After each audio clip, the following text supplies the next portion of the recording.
Welcome back to Law & Order Sports. I am Brandon, former disbarred attorney and Judge Reinhold Perna. Thanks for the exposure, guys. Appreciate it. Glad you're here. Today, I have an update on the sentencing from the shooting that occurred from a fight that the Talib brothers were involved in last summer.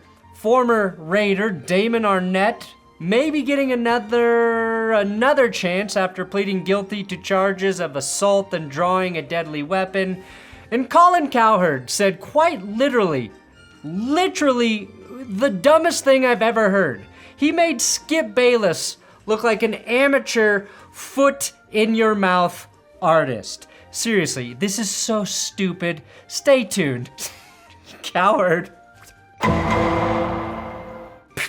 Please, if you like the feeling of instant regret, subscribe to this YouTube channel. I do have Patreon shoutouts. All $20 a month Patreon members this month, towards the end of the month, I'll be putting up the info to join the Patreon-only fantasy football leagues that will play together throughout the season. We'll be doing our Patreon Zoom hangout for all $10 and above patrons in a week or two. That info on Patreon, and that's for YouTube members, and that info in the YouTube Community Members tab on YouTube. Shoutouts: Logan, Gibson, James, August, Cash, Legault, Notorious, Tory, Eric, Gabonnet, and Scott Simonton. Thank you guys so much for your support. All right, let's kick it off with some positive news. In what used to feel like a prison sentence, Teddy Bridgewater is signing a one-year deal with the contender Detroit Lions. I think this is a win-win here. Teddy gets to join a fun team, a competitive team, back up the most underrated quarterback in the league, and Detroit gets a really solid insurance policy if Jared Goff misses any time. Something Dan Campbell experienced with Bridgewater firsthand back in New Orleans. Well, I was with him, you know? When you're with somebody for 2 years, you get a really good feel of what they're capable of and the way they're wired, the way he thinks. And so I've seen him work. I've seen him run the offense. I've seen him in critical moments. I've seen him develop young talent, young receivers. We lost Breeze. He goes 5-0. Okay, Colin Cowherd. He put together a list of QBs who he believes cannot ever win a Super Bowl. A reasonable thing to talk about on a 3-hour show or whatever. This is a list of the quarterbacks he put together who were drafted since 2013. 20 guys who are not getting to a Super Bowl and certainly not winning it. And that's everybody else. From Baker Mayfield, Teddy Bridgewater, Dwayne Haskins, guys that are just not. In case you don't remember, Dwayne Haskins was tragically killed after being hit by a truck in 2022. So yeah, it might be a little bit tough for him to win a Super Bowl. Colin also noted that he doesn't foresee Whitney Houston winning any more Grammys, JFK riding in any more convertibles, or Babe Ruth hitting any more home runs. Now, Cowherd was literally trending on Twitter because of this gaffe, and the worst part isn't that he may have accidentally said Dwayne Haskins' name, it's that he appears to realize he made a mistake, so we think he's about to correct himself. Teddy Bridgewater, Dwayne Haskins, guys that are just not, that it says can win Super Bowls, it can't. No, he's just pissed. Someone made a typo with the graphic that says he can instead of can't win a Super Bowl. Furthermore, this is the most low-effort fucking list I have ever seen. Blake Bortles, Paxton Lynch, EJ Manuel, Johnny Manziel, those guys aren't even in the league anymore. Great work, Colin. I can't wait for your Super Bowl winning prediction to drop 5 minutes after the champion is crowned this February. Russell Wilson and Ciara announced they are having a third child together. Now, this is more proof that Nathaniel Hackett was the problem and not Russell Wilson. Just because the Broncos' offense couldn't score doesn't mean Russell Wilson isn't capable of scoring anymore. So thank you, Ciara, who tweeted out this video to announce their third pregnancy. And the only way this can be more perfect is if Russ does the gender reveal video as a follow-up to the Danger Witch commercial. It's a boy. We will see the Broncos starters playing in preseason on Friday night, a game I will be live streaming here on YouTube, by the way.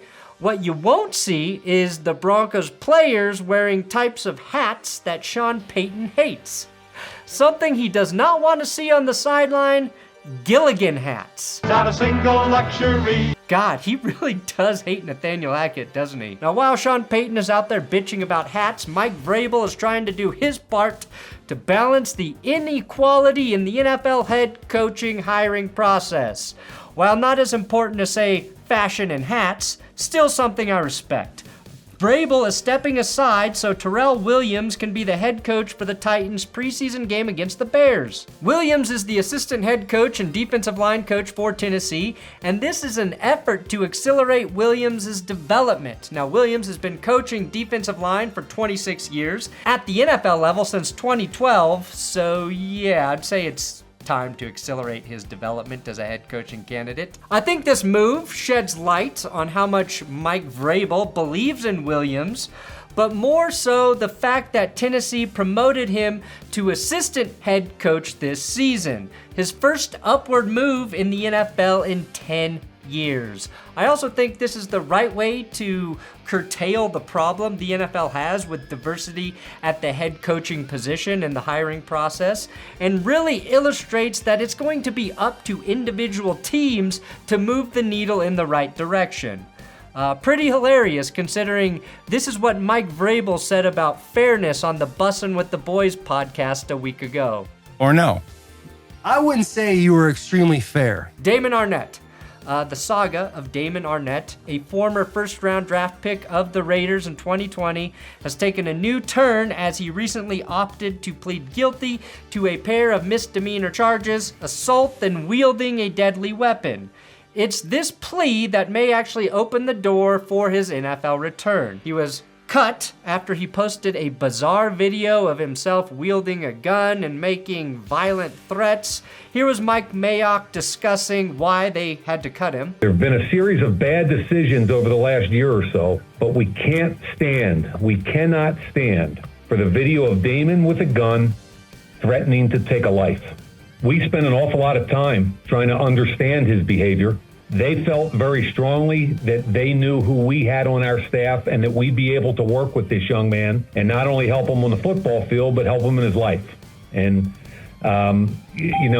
obviously in hindsight, we weren't able to do it. And I know a lot of people, including myself, we were all concerned about this, but at the time, we thought it was an acceptable risk. It's pretty shitty when a team is trying to help a guy and he just refuses to help himself. After the Raiders cut him, the Chiefs were going to give him a chance, but then this arrest happened. So his stint with them was very short-lived, unraveled almost immediately, because he essentially pulled a gun on a valet worker in Las Vegas. Now, the exact charges he pled guilty to are kind of funny in my opinion. They stipulate that he placed the valet in reasonable apprehension of immediate bodily harm by exhibiting a deadly weapon in a rude manner while that person was walking away, and that he willfully and unlawfully drew or exhibited a deadly weapon, a handgun, in a rude, angry, or threatening manner in the presence of two or more people, document said.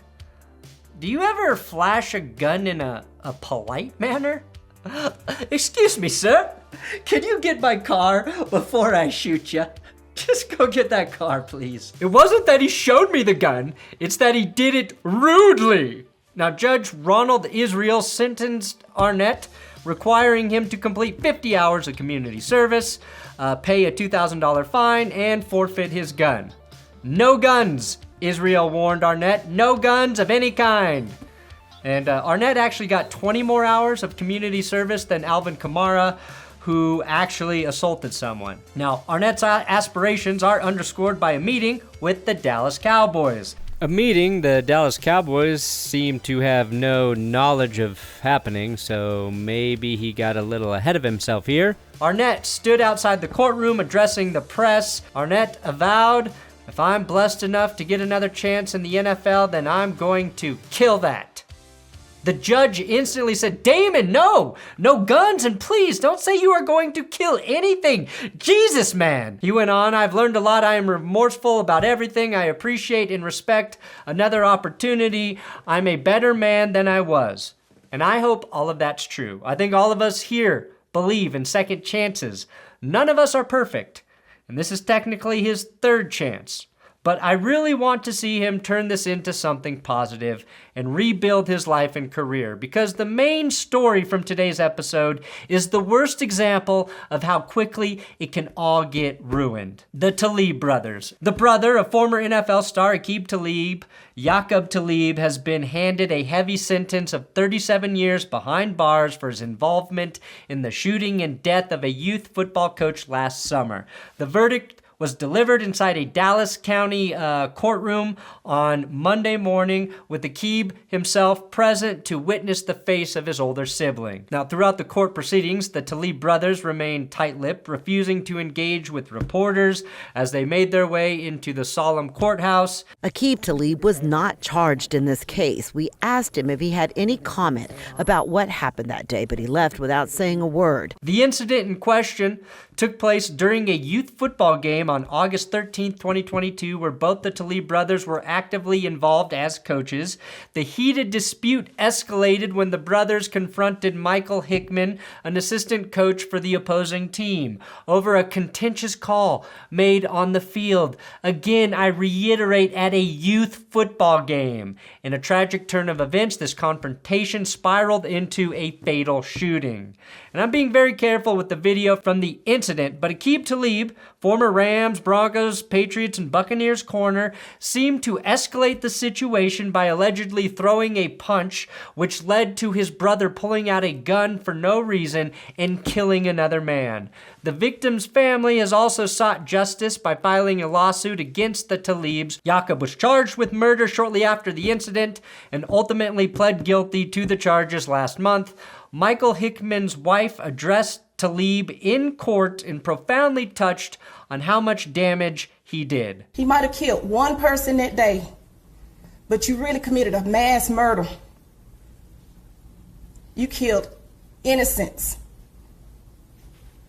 You killed souls, hopes, dreams of not just my kids, but all the 30 and 40 other little kids that was there.